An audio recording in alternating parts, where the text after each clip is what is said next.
दोस्तों good morning. मैं दीपक चौरसिया से आपका एग्ज़ाम हब पॉइंट पे स्वागत करता हूं। आज का हमारा सेशन है सामान्य ज्ञान। आज हम सामान्य ज्ञान के 20 क्वेश्चन डिस्कस करने वाले हैं, उसको डिटेल में स्टडी करेंगे। कृपया जो लोग नए हैं इस चैनल को सब्सक्राइब और लाइक ज़रूर करें और शेयर भी करें। चलिए हम स्टार्ट करते हैं।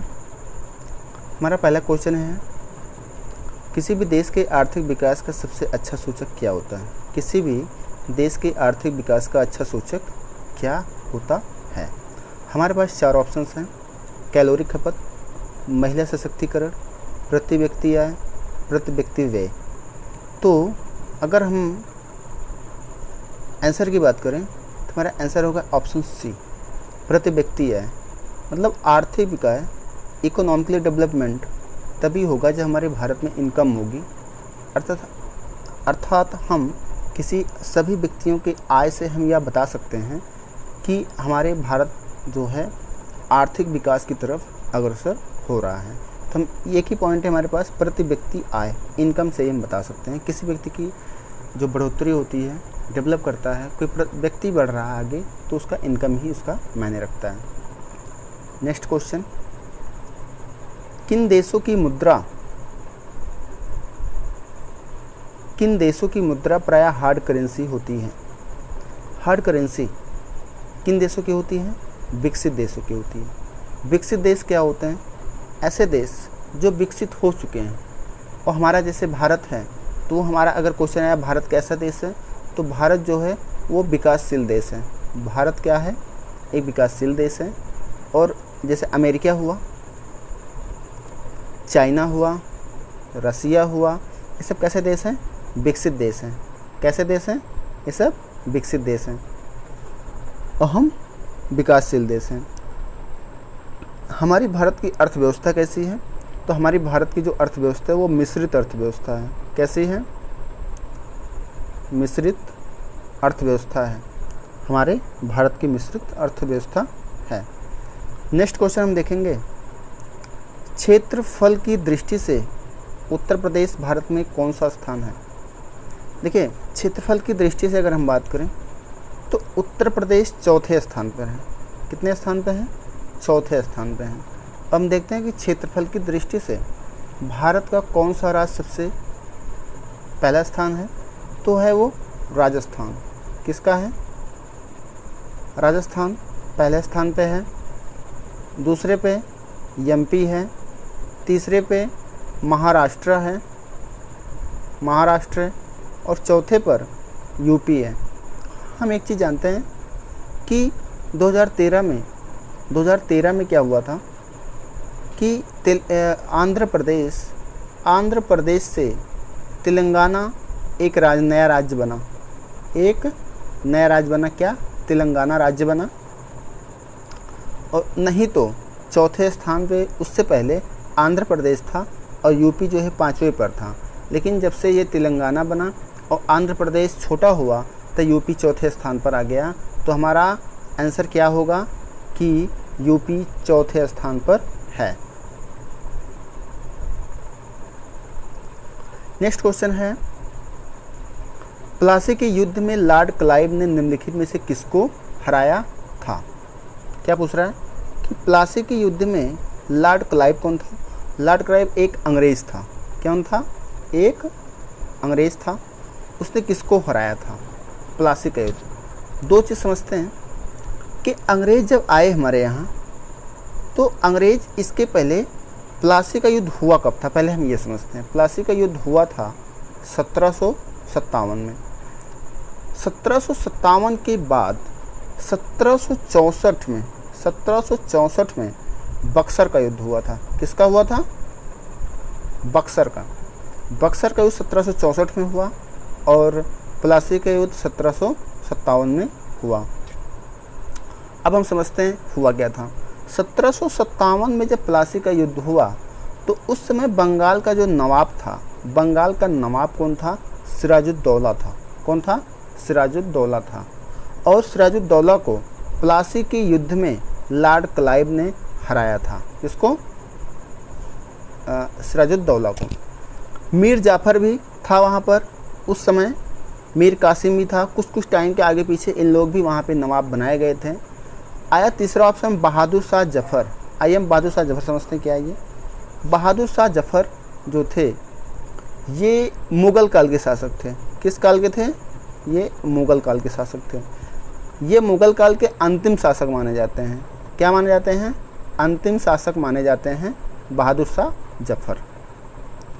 कहा जाता है कि बहादुर शाह जफ़र को लास्ट में रंगून ले जाया जाता है। कहाँ पर?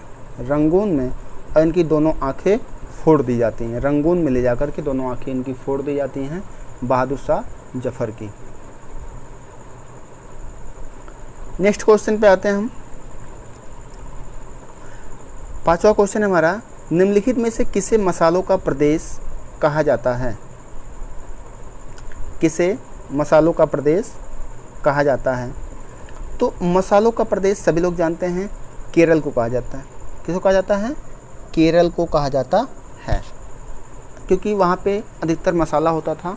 केरल के बारे में हम थोड़ा सा और समझते हैं। केरल जो है ये हमारा प्रायद्वीपीय भारत का क्षेत्र है। कैसे है?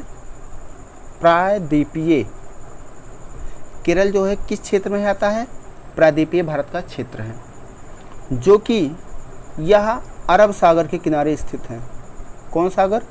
अरब सागर के किनारे स्थित है। कहा जाता है अच्छा एक चीज़ समझते हैं कि प्रायद्वीपीय भारत होता क्या है। प्रायद्वीपीय भारत होता क्या है? ऐसा क्षेत्र, ऐसा देखिए, ऐसे ही तो बना हमारा भारत में, ऐसे। यहीं पर केरल है, केरल यहीं पर है, देखिए यहीं पे केरल है, यहाँ पर है अरब सागर, यहाँ पे है बंगाल की खाड़ी।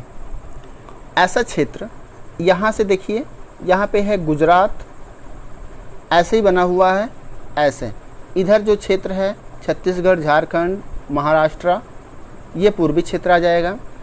तो ऐसा क्षेत्र जो तीन तरफ से, एक तरफ, दो तरफ, तीन तरफ से पानी से घिरा हो और एक तरफ स्थल से घिरा हो, तो ऐसे क्षेत्र को हम प्रायद्वीप क्षेत्र बोलते हैं। ऐसे क्षेत्र क्या बोलते हैं? प्रायद्वीप क्षेत्र बोलते हैं। तो केरल जो है वो मसालों का प्रदेश कहा जाता है और यह एक अरब सागर किनारे स्थित है, प्रायद्वीपीय भारत के क्षेत्र के अंतर्गत आता है। और एक इतिहास का एक जानकारी और हम दे देते हैं आपको कि केरल में ही हमारे वास्को डी गामा, जब भारत पहली बार आया था, वास्को डी गामा, भारत की खोज कौन किया था? Vasco D gamma. तो केरल के पास एक बंदर है कालीकट बंदरगाह पर वह व्यक्ति आया था, वास्को डी गामा। वहाँ के केरल के पास एक राजा थे जिनका नाम था जमोरिन। क्या नाम था उनका? जमोरिन एक राजा थे। वो जमोरिन राजा ने वास्को डी गामा का स्वागत किया था किस तट पर? कालीकट बंदरगाह पर, जो कि केरल में ही स्थित है।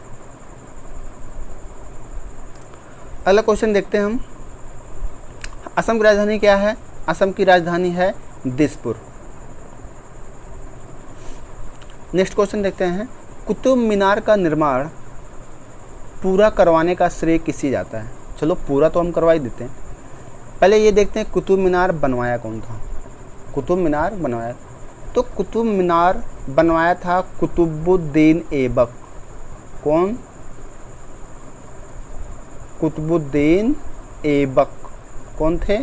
ऐबक ने बनवाया था। ऐबक कुतुबुद्दीन में किस वंश के थे? तो ये थे गुलाम वंश के।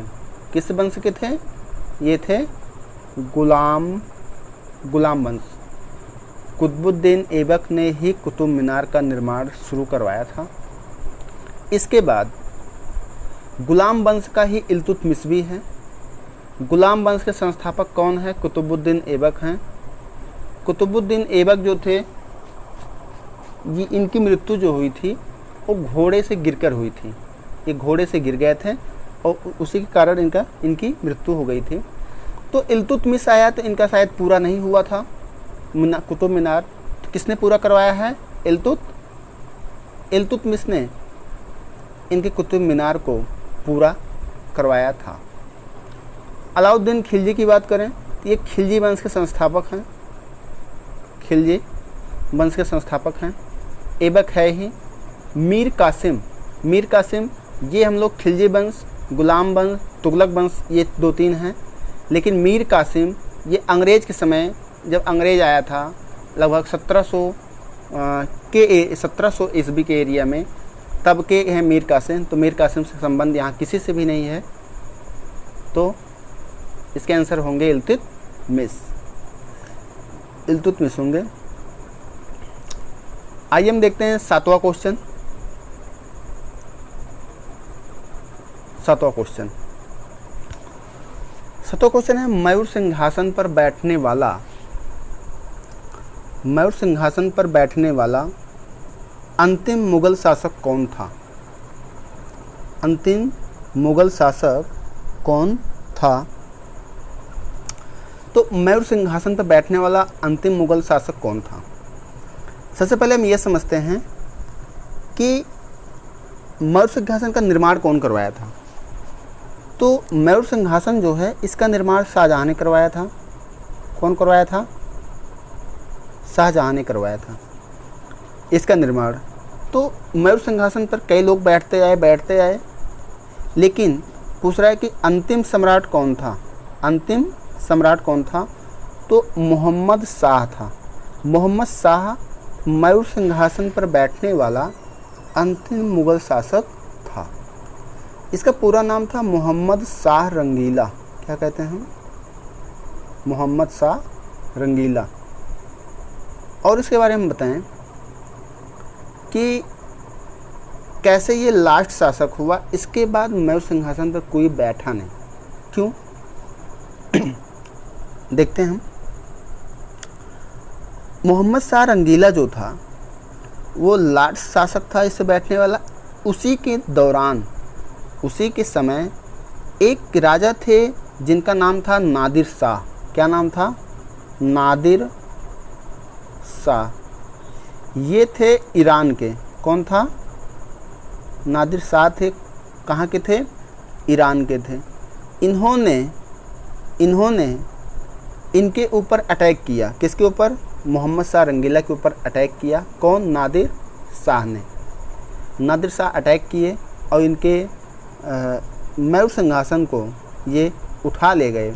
और मयूर सिंहासन के साथ ही साथ एक हीरा था, आप लोग सुनते होंगे, कोहिनूर हीरा। कोहिनूर हीरा भी उठा ले गए और मयूर सिंहासन को भी ये कौन ले गया? मोहम्मद शाह रंगीला नादिर शाह का शासक था। नेक्स्ट क्वेश्चन, दल बदल विरोधी कानून किस वर्ष पारित हुआ था? तो इसका आंसर होगा 1985। इसमें ज़्यादा कुछ नहीं बताना है। तो दल बदल विरोधी कानून वर्ष पारित हुआ था 1985 में। हमारा 9वां क्वेश्चन है मेगस्थनीज निम्नलिखित में से किसका राजदूत था? तो जो मेगस्थनीज था, मेगस्थनीज, देखो मेगस्थनीज की एक किताब आती है जिसका नाम है इंडिका। इंडिका जो है मेगस्थनीज की एक पुस्तक है, आप लिख सकते हैं। मेगस्थनीज निम्नलिखित किसका राजदूत था? तो ये था सेलुकस निकेटर का। किसका था? सेलुकस निकेटर का था, राजदूत था। और ये सेलुकस जो था, सेलुकस निकेटर का राजदूत था। मेगस्थनीज जो था, ये मेगस्थनीज चंद्रगुप्त मौर्य के राज दरबार में रहता था। और इसकी जो उन्होंने लिखा है, क्या लिखा है? इंडिका। इंडिका में क्या है? मौर्य साम्राज्य की राजनीतिक चीज़ों का वर्णन किया गया है इसमें। और उसके राजदूत कौन थे? सेलुकस थे।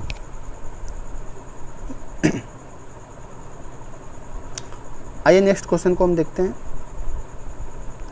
सीमांत गांधी के नाम से जाने जाते हैं।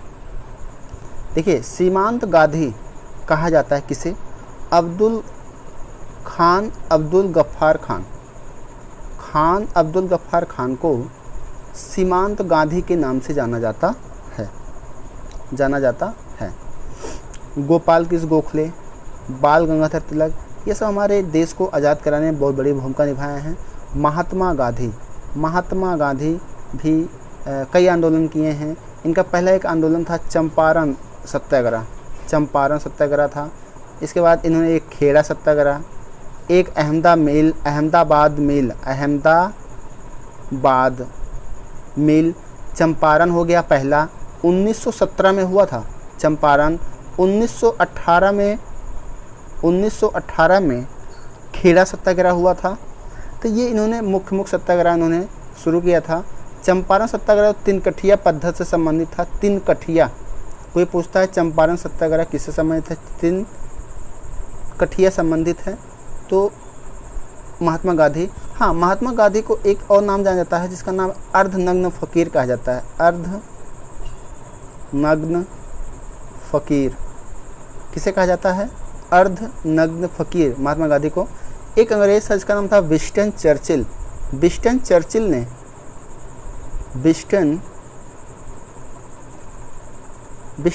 ने गांधी जी को क्या कहा है, अर्धनग्न फ़कीर कहा है। क्वेश्चन नंबर 11 हम देखते हैं, भारत का सर्वाधिक कोयला उत्पादक राज्य कौन सा है। तो भारत का सर्वाधिक कोयला उत्पादक राज्य है झारखंड। कौन सा है, झारखंड। उड़ीसा की अगर हम बात करें तो उड़ीसा में हमारे बॉक्साइट सबसे ज़्यादा होता है। क्या होता है, बॉक्साइट सबसे ज़्यादा होता है। बिहार में तो ऐसा कुछ नहीं, बिहार राजधानी क्या होती है, पटना है। और नेक्स्ट क्वेश्चन हम देखते हैं, सी ऑफ ट्रैंक्विलिटी क्या है। ठीक है, सी ऑफ ट्रैंक्विलिटी, इसको हम, ये चंद्रमा पर स्थित है। कहाँ पर है, ये चंद्रमा पर स्थित है और एक प्रकार से ये चंद्रमा पर एक सागर है। सी ऑफ ट्रैंक्विलिटी का है, चंद्रमा पर है, भाई इतना जानिए आप, चंद्रमा पर है और एक प्रकार का ये एक सागर है। सी ऑफ ट्रैंक्विलिटी क्या है, एक सागर है, बस चंद्रमा पर है। नेक्स्ट क्वेश्चन हम देखते हैं। नेक्स्ट क्वेश्चन, कथकली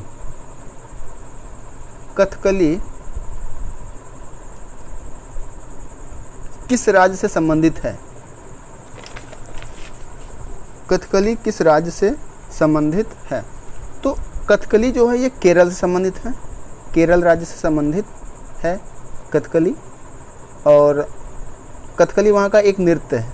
क्या है, एक नृत्य है। हाँ, अगर हम तमिलनाडु की बात करें तो तमिलनाडु का एक नृत्य है जिसका नाम है मोहिनी अट्टम। क्या नाम है, मोहिनी अट्टम। मोहिनी अट्टम जो है तमिलनाडु का है। आंध्र प्रदेश का एक है इम्पोर्टेंट है कुचिपुड़ी। क्या है, कुचिपुड़ी। ये कहाँ का पड़ेगा, ये पड़ेगा आंध्र प्रदेश का। असम का एक बहुत ही इम्पोर्टेंट है, असम का, जिसका नाम है बिहू। असम क्या है, बिहू है, जो कि बहुत ही इम्पोर्टेंट है। तो कथकली, सबसे क्वेश्चन क्या पूछा है, कथकली कहाँ का है, केरल का। तमिलनाडु क्या है, मोहिनी अट्टम। आंध्र प्रदेश क्या है, कुचिपुड़ी। असम क्या है, बिहू।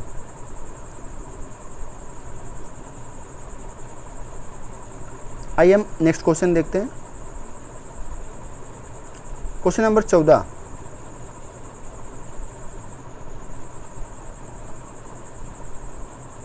क्वेश्चन नंबर 14 कह रहा है, किस संविधान संशोधन द्वारा 6 से 14 वर्ष की आयु के बच्चों को निःशुल्क तथा अनिवार्य शिक्षा प्रावधान किया गया है। तो हमारा आंसर होगा 86वें संविधान संशोधन। 86वें संविधान संशोधन में ये किया गया कि 6 से 14 वर्ष के जो भी बच्चे होंगे उनको निःशुल्क शिक्षा प्रदान की जाएगी। ये सन 2002 में हुआ था। जैसे पूछता है 86वें संविधान संशोधन अधिनियम कब, सन 2002 में हुआ था। इसमें हुआ क्या था कि आर्टिकल 21, किसमें, आर्टिकल 21 था ही, 21 में एक ए जोड़ करके 21A बना कर गया, देते हैं आर्टिकल 21A बना करके उसमें एक नया संशोधन किया गया और उसमें 21A में यह दिया गया कि 6 से 14 वर्ष के बच्चों को निःशुल्क शिक्षा प्रदान की जाएगी। उस अनुच्छेद पर हम और बात कर लेते हैं। अनुच्छेद 17 बहुत ही इंपॉर्टेंट है। अनुच्छेद अस्पृश्यता का अंत, अस्पृश्यता जिसे हम छुआछूत की भावना से हम देखते हैं, अस्पृश्यता का अंत हुआ अनुच्छेद 17 बहुत बार पूछता है। आइए हम नेक्स्ट क्वेश्चन देखते हैं। बीसीजी का टीका किस रोग की रोकथाम के लिए दिया जाता है? बीसीजी का टीका किस रोग की रोकथाम के लिए दिया जाता है? बीसीजी, सबसे पहले हम ये समझते हैं बीसीजी का फुल फॉर्म क्या होता है। बीसीजी का फुल फॉर्म है bacille Calmette Guerin. Bacille BACILLE,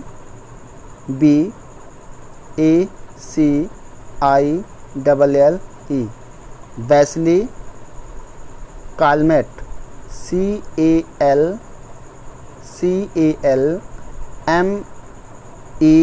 CALMETTE, Calmette Guerin GUERIN,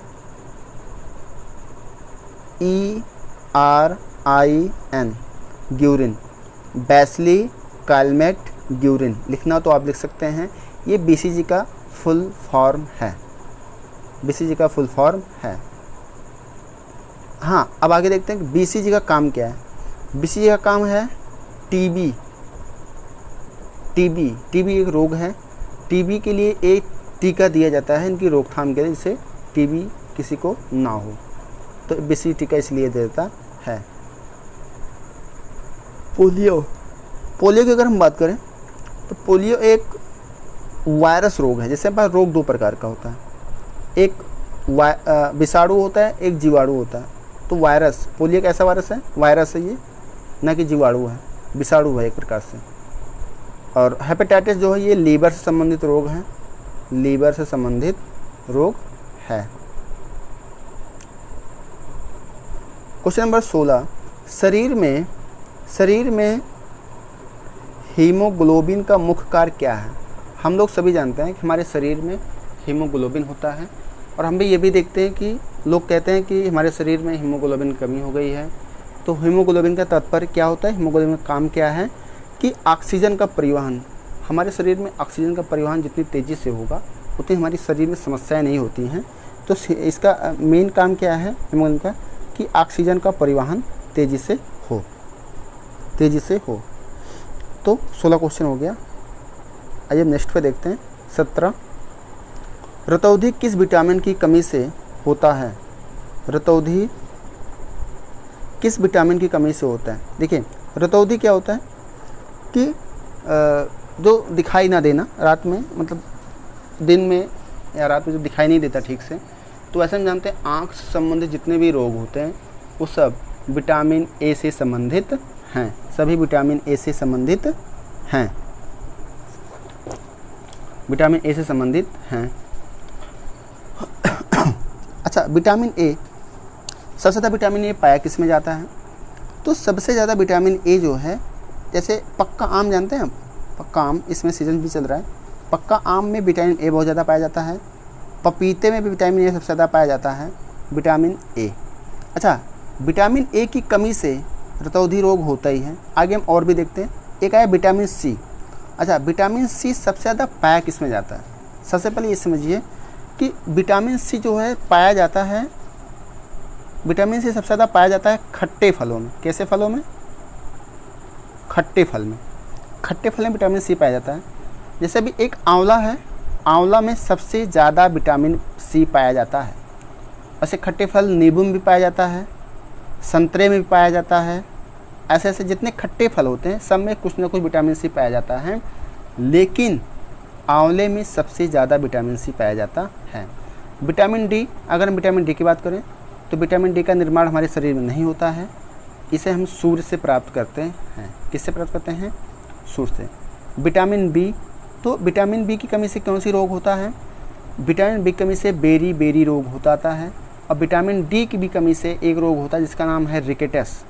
vitamin D की कमी से होने वाला एक रोग है जिसका नाम है रिकेटस। क्या नाम है? रिकेटस। विटामिन बी की कमी से होने वाला रोग है, एक है बेरी रोग। आगे चलते हैं, हम देखते हैं नेक्स्ट क्वेश्चन। निम्नलिखित में से कौन सा शहर गुलाबी शहर के नाम से जाना जाता है? गुलाबी शहर, देखिए जयपुर कहाँ पे है? राजस्थान में। कहाँ पर है? राजस्थान में। अब राजस्थान में है जयपुर। जयपुर को गुलाबी शहर कहा जाता है। आगरा, आगरा की एक चीज़ मशहूर है, सब लोग जानते होंगे, पेठा। जाइएगा ज़रूर खाइएगा, बहुत ही इम्पोर्टेंट है, बहुत ही अच्छा लगता है पेठा। आगरा का पेठा बहुत मशहूर है और गुलाबी नगर नाम से जाना जाता है। क्या? जयपुर। जयपुर। नेक्स्ट क्वेश्चन हम देखते हैं, निम्नलिखित में से कौन सी मिट्टी कपासी मिट्टी कही जाती है? तो काली मिट्टी को कपासी मिट्टी भी कहा जाता है। तो अब ये कपासी मिट्टी का निर्माण कैसे होता है? कपासी मिट्टी जो होते हैं, एक चट्टान होता है, बेसाल्ट चट्टान। क्वेश्चन पूछता है कि ये काली मिट्टी या कपासी मिट्टी का निर्माण कैसे होगा? तो बेसाल्ट चट्टान से होता है। किससे होता है? बेसाल्ट चट्टान से इस मिट्टी का निर्माण होता है, काली मिट्टी का निर्माण होता है। नेक्स्ट क्वेश्चन है, उत्तर प्रदेश में चकबंदी किस वर्ष आरंभ किया गया था? जैसे कि लेखपाल का भी एग्जाम होने वाला है, तो इससे बहुत ही इंपॉर्टेंट है। तो इसका आंसर होगा 1954। उत्तर प्रदेश चकबंदी शुरुआत हुआ था 1954 में। देश हमारा आज़ाद हुआ 1947 में और चकबंदी स्टार्ट हुआ 1954 में। तो ये हमारे हुए 20 क्वेश्चन। आपको अच्छा लगा हो तो इसे आप लाइक और सब्सक्राइब करें तथा शेयर ज़रूर करें। थैंक यू, धन्यवाद।